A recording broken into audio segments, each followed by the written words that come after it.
What's up, guys? Ian here with the Blacklist once again. Today's a special episode. I have somebody that I've been looking up to for the past couple years, watching their videos and learning a great deal of stuff from.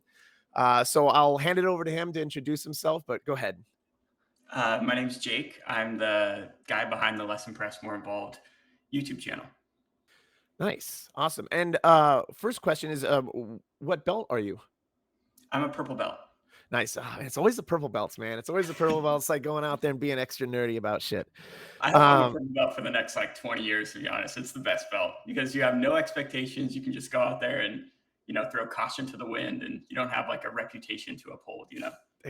Exactly. Like I got stuck at blue belt for like 6 or close to 7 years because of like COVID and stuff like that.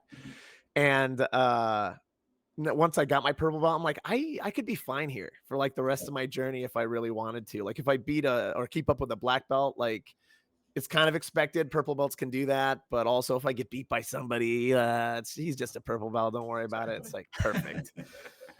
Um, so I guess the first question is what made you want to start the Outlier database? Mm. Yeah, so the database, kind of the issue with YouTube is it's very hard to monetize. It's a very good tool for generating an audience, but I don't make much revenue off of the ads that I get to run on my YouTube channels. I think unless you're getting millions and millions of views, you don't really make that much money. Yeah. And it took me a long time to make one video. So I wasn't someone who was putting out, 3, 4 videos a week to capitalize on that ad revenue. So I needed some sort of a product to funnel my audience to. And kind of the business advice I heard was give away the product that you make for free, but sell the process you use to make that product. So I thought this was a very interesting way to structure your business. So I obviously watch a bunch of matches and take a bunch of notes. And until the database came around, it was just like a mess on my phone of just like timestamps of when K guard sequences were happening. So a guy I train with here is a programmer, a software developer, and I asked him how hard it would be to build a website where I can input my notes on there, and we could charge a subscription for people. So the idea is the videos I make, the Instagram posts, the YouTube videos, the newsletters, all of that I make using the database, and these are the products that I make. And then if you want that process for yourself, then that's where the database comes in. But that was kind of my mindset around how I kind of structured my business, I guess you could say. Nice. So you have a business partner.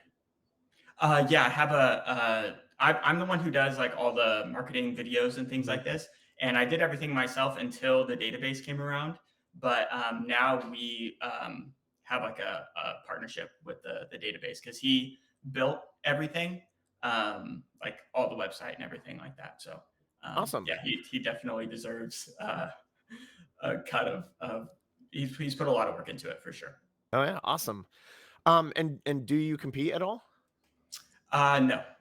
Yeah, just kind Yeah. of just a love of the game. Yeah, exactly. So I don't know if you know my backstory, but I started training in California, and then my wife got a job in Hawaii. So I had to quit my job in California, and we moved to Hawaii. And there was no jujitsu here on the island. So that's when I started the YouTube channel because I couldn't train, and I wanted to stay involved with jujitsu. So I just started watching a lot of professional matches and trying to highlight trends I was seeing, Mhm. and it became way more popular than I thought it would be. And now we have like a small group of people, like 4 or 5 people that train, 2, 3 times a week. So it's coming along, but there's no high level jujitsu or anything here. It's just some people who get together and train every, a couple times a week. Nice. So I've seen some videos of you like working on stuff. It looks like you're in a house. Is that your training space in a house? It's actually a Buddhist temple. Oh, really? Yeah, yeah. I, This guy who's he actually moved away, but he started training with us, and his mom was a member of the temple, and they only use it like once a month. So we asked if it was okay if we would, roll out some mats in their like main area, and train every now and then if we, paid them rent and cleaned up a bit. So yeah, it's worked out. It's worked out great. It's a nice space. That's awesome because I think some of the most interesting stories when it comes to like businesses and communities and stuff is like a lot of the humble beginnings that kind of start those communities. And then when you look back in like 10 years when you have your own building and a company behind you and stuff, you'd be like, man, it was just me and a couple guys in a Buddhist temple somewhere or something like that. We The have a good old similar days. thing. Yeah, we have a similar thing going on with our gym. Our gym, like we just opened like not that long ago, and it was literally just started with like me, my brother-in-law, and some friends working out in my front yard with like a bunch of rusty barbells and stuff. And we had like a couple of crappy puzzle mats. And it's like, man, if I could afford to just like rent a space and basically have a private training spot for me and all the homies, I would just do that. And then it just basically happened. And we're like, all right, screw it. Like, let's do this. Yep, That's exactly. awesome.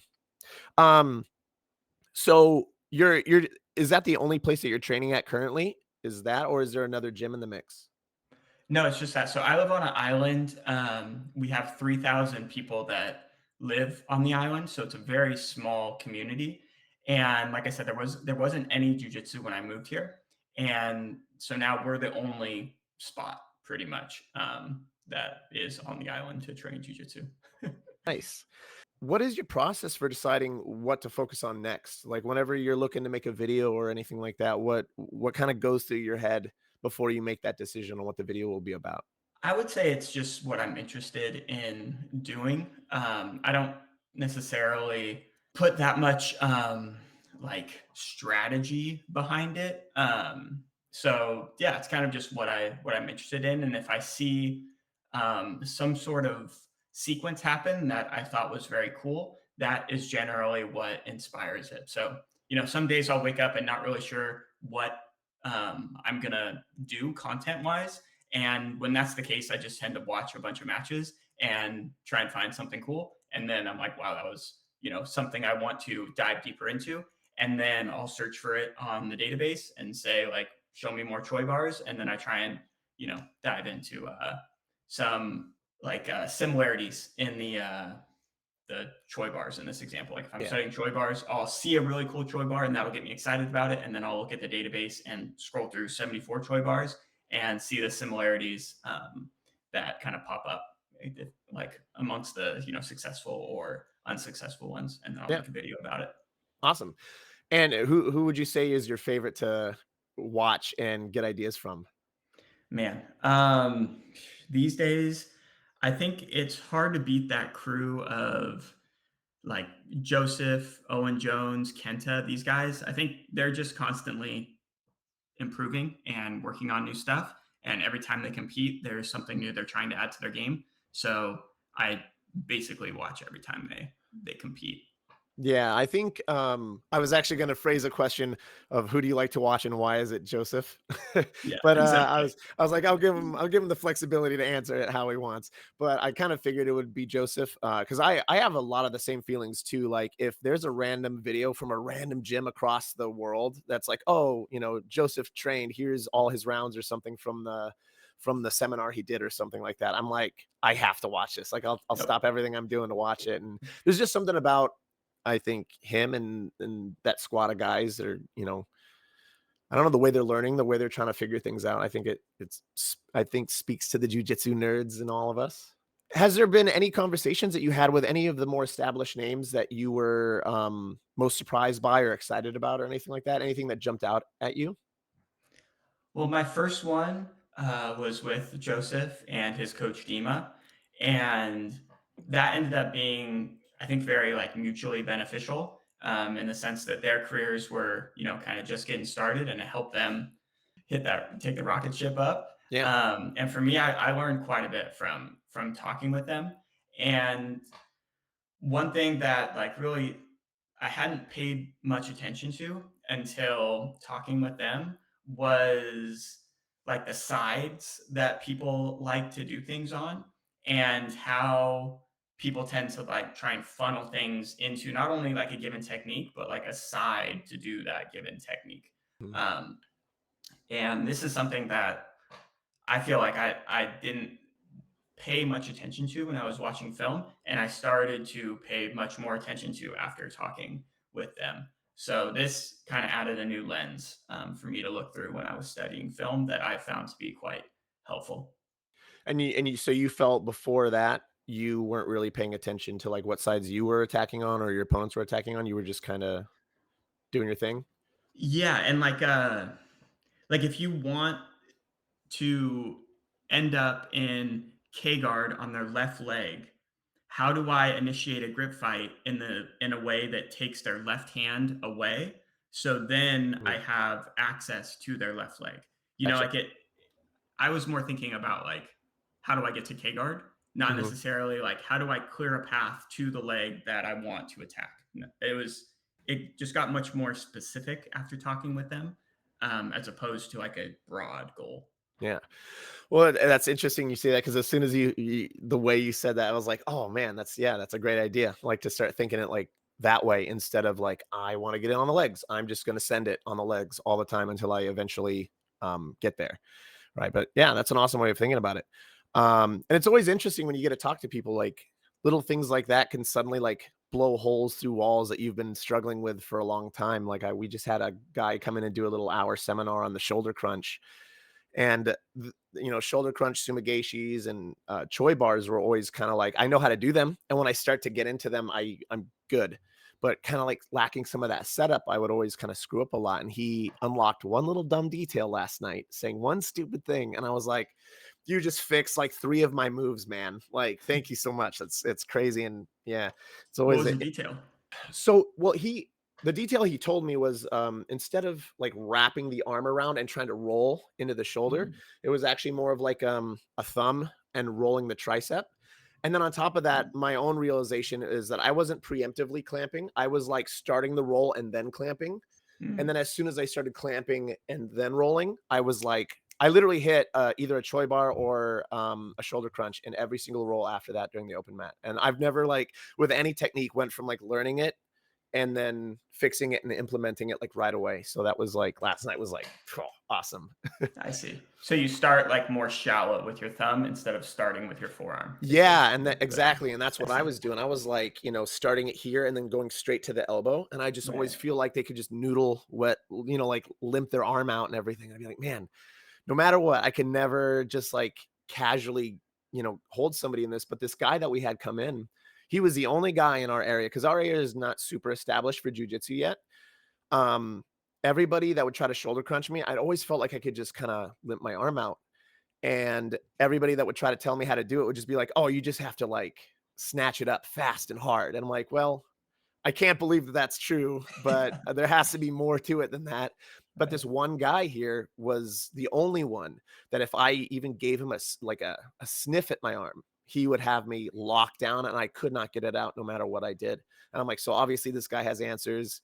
We're bringing him in. He's going to teach the class and we're all going to figure it out. And yep, he nailed it. And now we all know how to do it. So since you're kind of always looking, you probably have like the slightest beginnings of content brain, right? Because you got your the YouTube channel and anytime your interests cross with like what might be an interesting video, you probably have to kind of like think about that cross section a lot. Is there anything that you think is coming in the next 2 years that will do a big shakeup to jujitsu?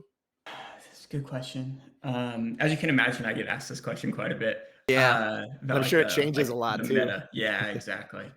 What I'm kind of seeing now, and I don't think it's like a secret or anything, but um, as more gi people come over to no gi, I think a lot of gi people use the like keymaster, like outside foot position type of guards, as opposed to reverse de la Hiva, false reap, type of stuff. So I think that there's going to be a lot more like De La Hiva, Keymaster type of games that lead to like leg entanglements and back takes. And yeah, so I just think like for a while the guard has been, you know, based on Danaher's first leg lock instructional of like always get inside foot position. Yeah. And I think this is going to change as more gi people enter into um, no-gi. And we're already seeing it with like the Lucas Kennards and the Levi's coming in. But yeah, I think this is a very um, good addition to Nogi, and I'm excited to see it develop and be able to study more footage as we get more competition examples of them implementing it. You know, Yeah, and I'm sure you'll be, like, right at the forefront of gathering all that information as it comes out and everything.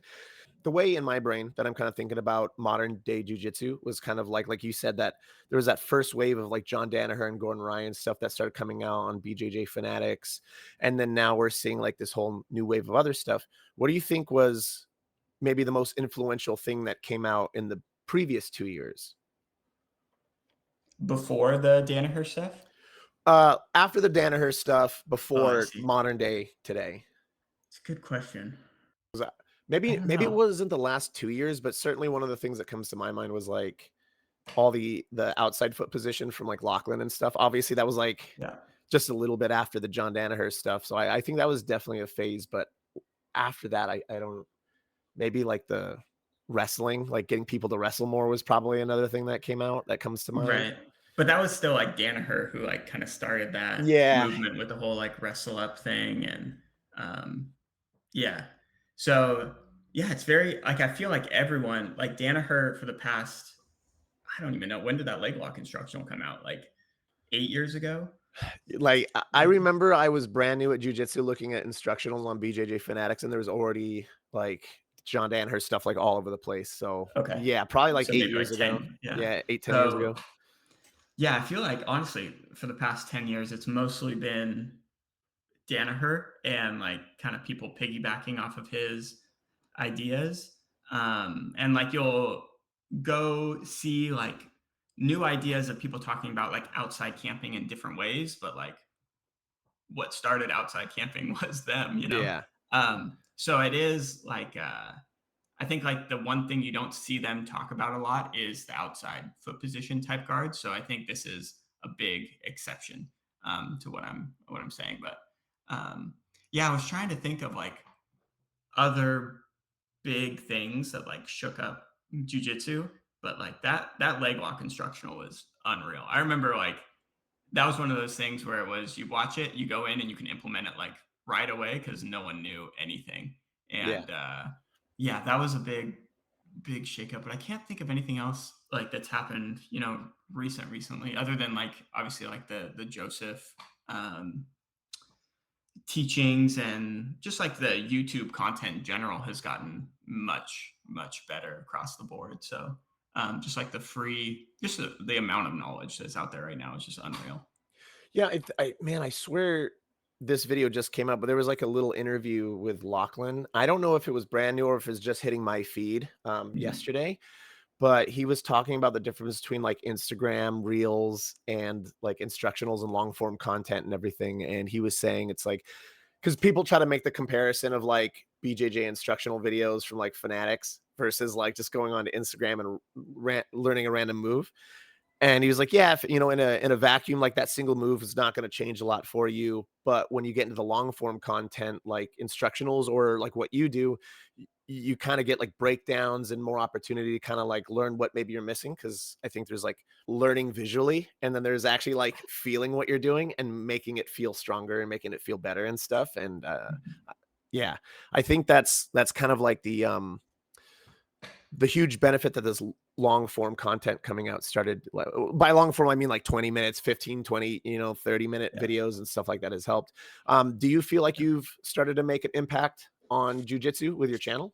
It's a very, like, lonely process when you're doing it, but, recently I went to San Diego and this guy got promoted to black belt, and we went and watched it and everything, and then we went out to dinner with him after, and he thanked me for being such a, like, important part of his, like, jujitsu development, and I was like, "Dude, I met you, twice," you know? Yeah. So, it is, I do feel it, but it's hard to it just feels very like, you know, I'm doing it all by myself here, like all day, Yeah. every day.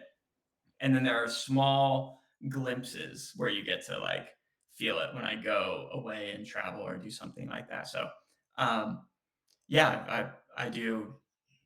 I do feel it for sure. And kind of along your point of like short form, long form stuff, I think me making more long form content has made the impact much more, much bigger. You know, I think Mhm. people with much more, many more followers than me on like Instagram and things like this might not have the same impact as someone who's making long form Yeah. content. So, yeah. Yeah, it's like the difference in movies of like Avatar, which made billions of dollars versus like Shawshank Redemption. But what movie do we actually like remember fondly, you know? Yeah. It's yeah. I definitely would say, um that I think especially on this new generation, because the gym that I train at 80/20, um, not that's not my gym, that's the gym I go to when I want to seek out some knowledge and stuff. They have a really up and coming young crop of like 20 somethings that are out there competing and stuff. They're actually at Pans, I think, in New York right now. And they are very kind of not terminally online, but they're online way more than your average jujitsu guy would probably be on. So I certainly know that like guys like you and Joseph and all that other stuff, man, they eat that stuff up. So I think as these generations keep going on, I think you'll probably see more and more of these younger guys getting online, finding your stuff, and like that's just gonna keep spreading, I think. So that'll be cool. And it Uh, is like a very much like, if they watch my videos, they're not gonna not watch someone else's videos, you know? yeah. So it's I think it is very much like the more people we can get like making content and like growing the sport, the better it's gonna be because people are gonna watch like everything, you know, Yeah. not just like one person. So And I swear to God, like commentary on any hobby or sport or anything almost becomes its own industry anyways. So it's like, yeah, you can do jujitsu, but then also you can be the guy who talks a lot about jujitsu. And like those are two totally viable like paths for life and stuff. I mean, streamers basically just that's all they do is comment on real life shit all the time. So yeah. Who do you think would be your biggest BJJ inspiration? um I would say And feel free Danaher to is I to was gonna be, say, feel free to if yeah. you have multiples, feel free to answer them all, so we got as Yeah, I much time mean, as you're willing to give. Danaher is like the main guy. I feel like for most people, the biggest inspiration when it comes to just like thinking about the sport. He's been the most influential for me. Is it safe to say that you're more inspired, through, like, the educational side versus, say, like, just being better on the mats and stuff like that, beating people up, winning gold and stuff like that? Like, what do you derive the most inspiration from? Yeah, I definitely think the educational aspect of it, like it's cool to win and everything. Um, but I am really drawn towards the people that are trying to get better every day. So even if you're like Joseph in the CJI, like didn't even really go for a submission like the whole time, you know. Mhm. It was more just like I just want to work on my passing, which Yeah. I mean is it's not the best strategy, but you could tell like he wants to show his jujitsu, you know. Like he's almost, looking for opportunities to solve puzzles. Yeah, Yeah, I think because I think Dima had an interview. I don't remember if it was an interview with you actually. I can't remember which one it was, but he said something about like Joseph has a tendency to like want to go engage and play and let people get grips and stuff when he needs to just be denying stuff and like yeah, winning the match. And he's like, "Here, take my legs so we can do yeah. some shit." And this got his foot broken against Mateusz Szczynski. So Yeah, yeah. yeah, I actually have like a very similar issue as well. I like to engage. I like to get halfway through stuff that like no man's land where it's like, I don't have a super great guard going, but we're kind of in this weird like if I put my hand in the wrong place, I'm gonna get my guard passed or something like that. And certainly in an competitive environment, that's a horrible mentality to have. Like when I go train at 80/20 with all those young guys, if I get into screw around mode, man, they were just like whooping my ass left and right. It's like I have to like switch my brain almost. right. It's a very good like it's a very bad competition strategy to have, but it's also I think a very bad long-term strategy to have. Like if you're constantly doing this, you're like long term going to be the same person you were Gotcha. Yeah. 5 years ago, you know. So it's a balance for sure. Yeah, that's a good point because I always kind of saw it as like a great way to constantly be growing. But if you're not like taking any of those new skills that you're kind of sort of understanding and turning them into like effective strategies that you're actively trying to implement and stuff, I guess it doesn't matter, right? If I'm just Right. always screwing around all the time. When did you feel that something had changed with the channel, right? Because whenever we start like a new channel on YouTube or Instagram or something like that, there's kind of like, slowly building up followers and maybe viewership is fluctuating a lot. When did you feel like you hit a bubble that burst and it felt different? Yeah, there was a very clear turning point in my uh, channel growth, and it was when I made the video about Gordon Ryan and Felipe Pena.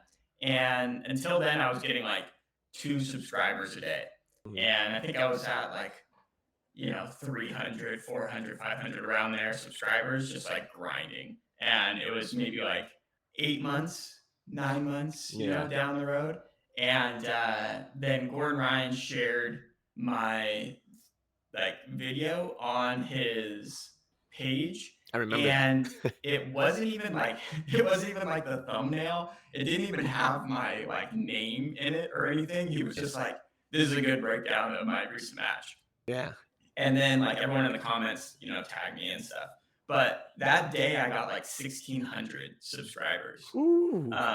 So it went from like two a day, like on a good day it was two, to Yeah. 1,600, and it was like amazing. Like this is the best day of my life, kind of thing. Yeah, because I was, obviously fanboying out at that fight and everything, and I actually really like No Time Limit Sub Only. I know that's, like, a controversial take for a lot of people that it's like, "Oh, it's a horrible format and everything," but I'm like a jujitsu nerd, man. I like watching the little dumb fights, and I could sit there and watch dudes go at it for an hour and a half and be relatively happy doing it. And, so I was, like, nerding out in the on that match, trying to find other videos of breakdowns and stuff. So I think I had found your channel, like, just before that. So it was like I think it was, like, the week before, something like that. Like, it was so, like, razor thin that I found you, and then Gordon Ryan reposted your channel, and I was like, "Oh, hey, I just watched that. That was awesome." Yeah, and Yeah. that must have been pretty cool. Another like big lesson in this one was something happened. I don't remember if it was when I broke my computer or like I don't know, something happened and I couldn't make the video like right away. Mhm. So like the match happened and I didn't release that video until like 3 weeks or 4 weeks after the match. Like it was not like I didn't ride the momentum like Yeah. you would ideally. Mhm. And it was still like one of my best performing videos. And this was comforting to me as a like new content creator that I felt a lot of pressure to like, you need to be on it. Like as soon as something happens, you need to be like making the video. And I would stay up till like Yeah. 2 a.m. trying to like finish the video kind of thing. Mhm. And then this gave me some like ease of mind that it's okay if you don't do it like right away. Yeah, 100%. Do you have any advice for anyone that, might be starting their YouTube, Instagram, Twitch streaming journeys? I started not knowing anything. Um, so yeah, it's like kind of the classic advice. Just don't stop. Like if you want to do it, just keep going. And that's basically it. Awesome. Anything else you're looking forward to coming out in jujitsu anytime soon? Um, are there any big events coming up that I'm not aware of? I think There's there's like the W&O card. That's all I can think of right now. Yeah, I've been seeing the posts of those. I know I think like I said, I think it's Pans this weekend. God, I've been so out of the loop running a business. I'm like I'm not keeping up with it anymore. Yeah, But I think those are the two that come to mind. But right. like anything exciting you think's coming up for like trials or anything Hmm. like that? Yeah, I'm always very excited to watch trials. The issue I'm having these days of trying to juggle is when we initially launched the database, we did it with flow grappling Mhm. material. So I was able to watch whatever match I wanted and then I would enter it into the database. But it led to kind of a clunky user experience because we can't show you the video directly from the site. You have to go to flow grappling. It doesn't take you to the timestamp. You gotta like Oh, so it yeah. was it was very clunky. And then people were complaining that you needed flow grappling to use the site. So now we've switched to where we're only entering YouTube matches, which leads to a much better user experience. Yeah. But the issue with this is if I watch Flow grappling matches, I can't enter them into the database, which is unfortunate. So Yeah. it basically leads to me only watching the videos that Flow generously posts on their YouTube channel. Yeah. So this is unfortunate. And then I guess another thing, I don't know when this podcast is coming out, but I think today is the UFC card that's coming out. So that'll be fun to watch. Nice. I don't know if you saw Anna compete, the girl who won the trials, but she was very impressive, and she's on this UFC card. So I'm excited to watch her Oh, now. having like an MMA match? No, it's No. a Oh, jujitsu card. Yeah, yeah, and okay. it's Okay. free, Gotcha. which is Yeah. why I'm excited about it because I Oh, can nice. enter it into Yeah. the You database. actually gonna do something with it. Yeah. Yeah. Have you tried to like contact Flow and see if they're willing to work with you at all or? Yeah, so Ben Kovacs, the CEO of Flow, we've been like in touch, and my old school that I used to train at in California, Ben is really good friends with the instructor there, and Ben actually opened up a Guardian school in Oakland, California, which is right next to where like I used to train. So there's some good connections with Flow, and I think in the future it it'll make sense for us to like figure out some way to work with one another. But right now, I only have one developer, so things move like relatively slowly, Yeah. and we have some other things we're working on. So I've been kind of hesitant to reach out to them because then that would basically put a halt on everything we're working on, and then we would have to figure out a way to kind of restructure our site to work with theirs and this type of thing. So Yeah. yeah, I think maybe like beginning of next year might be a good time where things will slow down a little bit on our development side, and we'll be able to explore some other relationships. But yeah, I think this would make a lot of sense to start working with Flow. I don't think UFC would work with us, but Yeah. at It least doesn't seem Flow. like they're too fond of working with too many other people. Exactly. Yeah. Do you guys have any other like developments going on with the Outlier database that you're excited to kind of share?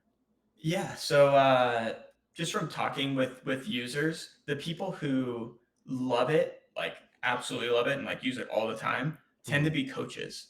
So we wanted to lean into this a bit more, and we're currently in the process of making like a coaching curriculum type tool where coaches can basically outline their like what they're going to teach for that day and link examples for their students to study, whether it's on the database or outside the database. Mhm. Um, and basically, the goal would be to make the friction of students going out and finding what to study low. So the instructor would be like, if you have 5 minutes to study jujitsu, this is what we're working on in class. Study these examples, and then the students would understand like what the name of the technique is Yeah. and things like this, and then they would be able to go out and search stuff on their own if they wanted to study further, or just that's their study for the day.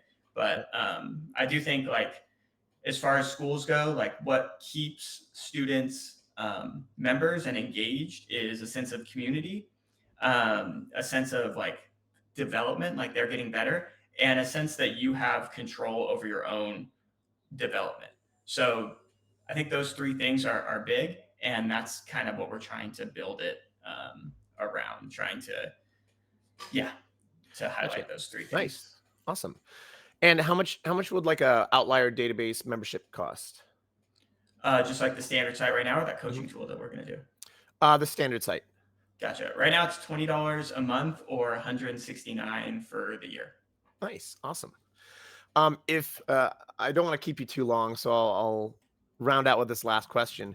If Jake was jujitsu czar of the world, in charge of everybody, right? Because I think one of the things that people kind of uniformly disagree on is progression through the sport, getting your belts and stuff like that, skill development, how that ties in together. Mm. Is there any uniform change that if you could, you would force upon everyone across jujitsu just to get a little bit of uniformity across the progression system? I really don't put a lot of thought into this. So I literally told everyone like who started training at our school here, I was like, you're not getting promoted. Like I'm not doing that. So we're here to train. Like it doesn't it's no gi anyway. Like no Yeah. one really cares, you know. Um, I I just had a very bad experience with like the politics of the belt system and like, oh, this person got a stripe. Why didn't I get a stripe? And it's like, Yeah. bro, who cares? You know? So yeah, uniform change. I don't think I'm a good person to answer this question, especially around belts. Um, the change that I'm trying, I don't know if this is a good way to answer the question, but the change I'm trying to make is to make it easier for people to study matches instead of studying like Mm. instructional type content. And I think you're starting to see like more and more high level people say they don't really watch instructionals that much. It's mostly like competition footage. Mhm. And I think this is like a mindset shift that I think would help a lot of people. Like Danaher said, don't watch what people say, but watch what they do. Yeah. And like this is the exact representation of that. So yeah, this is the change I'm trying to make, and the mindset shift that I'm trying to, you know, push across a lot of jujitsu people. So I don't know if that answers the question, but No, yeah. I mean, it makes sense. Skill development basically above all else, and just paying attention, right? Like that's probably some of the most useful things we could do in this sport. Thank you again, man. I really appreciate. Sorry, I've been yelling a lot. My voice it's keeps cracking. okay. All good. But thank you again for doing this. I really appreciate it. I know, taking this time out of your day. I think it's early over there for you. So thank you so much, man. Is there anything else you wanted to tell the people watching, where they could find you, what they should look up for you, and stuff like that? No, I think those are great questions. It was a nice conversation, and hopefully people found it helpful. And I can send you like whatever links if you want to like put them in a description or whatever. But Yeah, yeah, absolutely. Sure. so Awesome. yeah. This is going to be it for episode 4. Thank you guys for checking it out, and we'll see you guys another time. See ya.